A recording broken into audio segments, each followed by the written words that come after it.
Olá, estamos aqui novamente, eu e o professor Rodrigo Dias Rosa, e o assunto continua Simples Nacional. E hoje nós vamos falar acerca do fator R. Possivelmente, quando a gente fala em Simples Nacional, você já escutou alguém dizendo assim: é melhor me enquadrar no anexo 3 ou no anexo 5? E também já ouviu falar sobre o fator R do Simples Nacional? E como é que eu considero? Caixa ou competência? Olha, já tínhamos tantas dúvidas acerca do Simples Nacional, e com as alterações da Lei Complementar 155, a lei que era simples 123, já teve várias alterações, e muitas empresas passaram a ter suas atividades transitando entre o anexo 3 e o anexo 5, exatamente em função do cálculo do fator R, o chamado fator R. E qual é a diferença de imposto existente entre esses dois anexos? Será que faz tanta diferença ser do 3 ou do 5? É melhor estar do 3 ou no 5 no simples? O que significa estar em cada um deles? O que é o fator R? Pensando nisso, o nosso expert, professor Rodrigo Dias, vai trazer dicas super valiosas para vocês. Seja muito bem-vindo, professor Rodrigo. Hoje, o assunto é fator R, Simples Nacional. Isso mesmo, dando continuidade. Muito obrigada, professora, nessa série, né? Então, conversamos no vídeo anterior sobre outros temas e agora esse fator R. E é bem interessante que esse fator R, ele faz com que haja uma mudança muito significativa no valor do tributo a pagar, né? Um exemplo mesmo que podemos citar, lá no anexo 3, começa com 6%, né?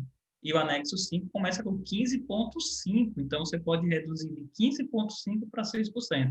E, professora, é bem interessante isso aqui, porque algumas atividades que estavam lá no anexo 6, quando existiu o anexo 6, né, vieram para o anexo 5, e outras atividades que já estavam no anexo 3 ficaram sujeitas também ao fator R. Então, não é somente, né, aquelas atividades que estão no 5 que pode cair para o 3, e o do 3 que pode ir para o 5, que muitas vezes o pessoal acaba pensando assim, né?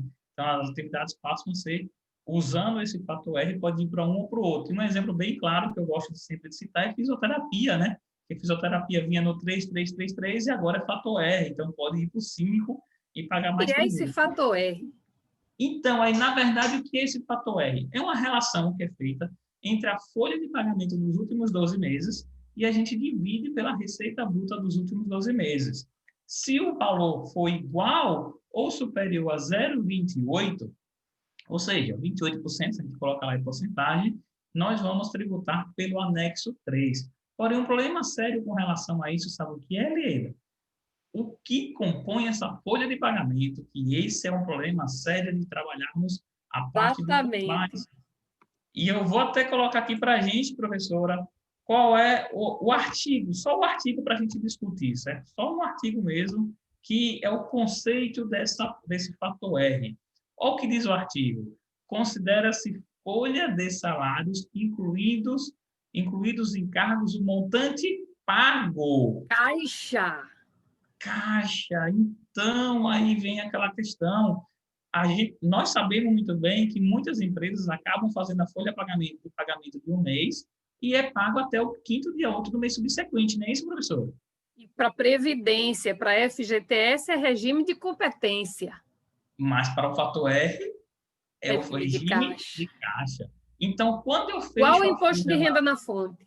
isso, a mesma coisa. Então, olha que cuidado que tem que ter. Então, aí a gente faz sempre aquela perguntinha, né? Quem é que está calculando o fator R na sua empresa? Qual setor? Fiscal, contábil ou DP?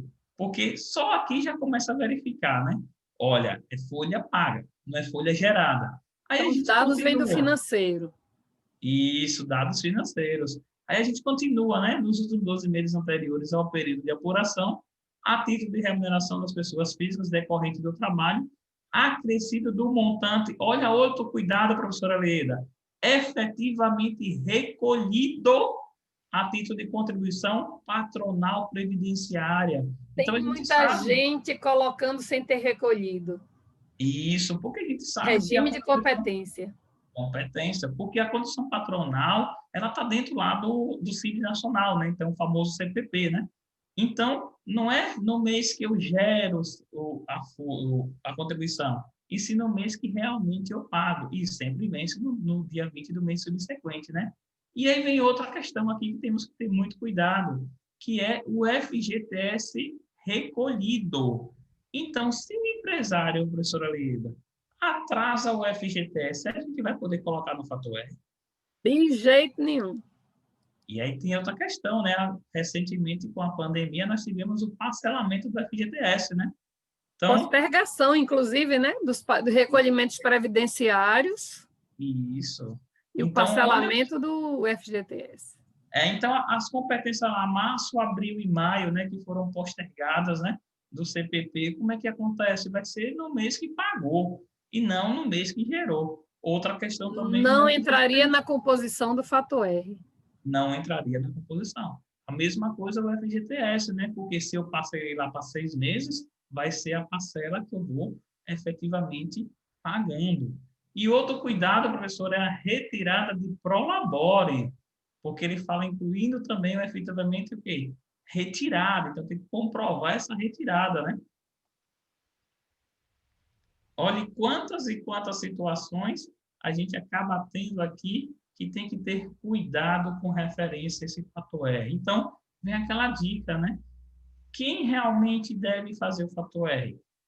Por todos os setores juntos, né? Porque um vai gerar os valores e o contábil que é que tem realmente aquela informação, se houve ou não efetivamente o recolhimento, o pagamento da folha, tudo isso, aí faz uma conferência. Então, isso reforça, né, professora, a importância de que nós somos uma única empresa.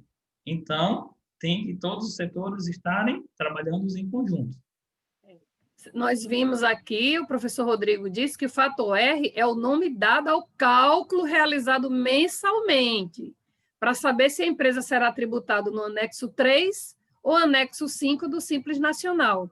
Chamou a atenção que o regime é de caixa, porque vai ver a razão entre a folha de salários, folha de pagamento, incluído o prolabore, dos últimos 12 meses, e a receita bruta, também dos 12 meses, se for igual ou superior a 28%, né? E, Dependendo da atividade econômica da empresa, ela deixa de ser tributada no anexo 5, passa a ser tributada no anexo 3.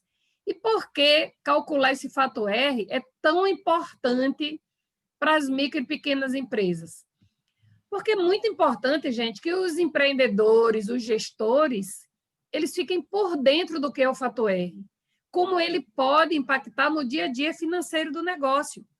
Afinal, dependendo do fator R, é possível pagar menos impostos, dependendo do anexo no qual a empresa está enquadrada. Normalmente, seria melhor estar em que anexo, professor Rodrigo? então, né, comparando o anexo 5 com o anexo 3, o anexo 3 ele é justamente o anexo com menor tributação. Então, o ideal é que se tenha justamente esse fator R acima de 28%. Claro, tem outras situações que você vai verificar. Um dos problemas que pode estar acontecendo é o quê? Ah, eu não quero dar uma gratificação para o meu funcionário. Às vezes, até dando a gratificação, tu pode entrar no fator R e economizar isso mais na frente, né? Até uma promoção que são situações que a gente acaba tendo no nosso dia a dia, né? Então, o anexo 3 é um anexo Exatamente. menor do que o anexo 5. O anexo 3 começa com a alíquota a partir de 6%, né? E o anexo E 5 com 15,5%. 15,5. Então, a diferença é Olha a muito grande, diferença. né? Pois é, gente, vocês viram quantas dicas valiosas com um único tema daquele tributo, aquela forma de tributação que não é tão simples assim, é cheio de minúcia. Vale a pena se especializar no entendimento dessa forma de tributação, porque mais de 90% das nossas empresas são pequenas ou microempresas. O E, Brasil ele é composto de micro e pequenas empresas. e é bem interessante, né, professora? Porque muitas vezes nós temos a maioria das empresas são micro e pequenas empresas, né? E que imagina tu tá fazendo a contabilidade, não se atenta a isso, não trabalha muito esse detalhe e vem outro profissional e chega e diz, tu poderia fazer um planejamento tributário e economizar utilizando a fórmula do fator R, e aí como fica a gente que não está nessa especialidade, né? Pois é, gente. Então, concluindo a nossa apresentação de hoje, dessas super dicas com esse super especialista, hoje foi o fator R. É importantíssimo para você verificar em que anexo se enquadra a sua empresa.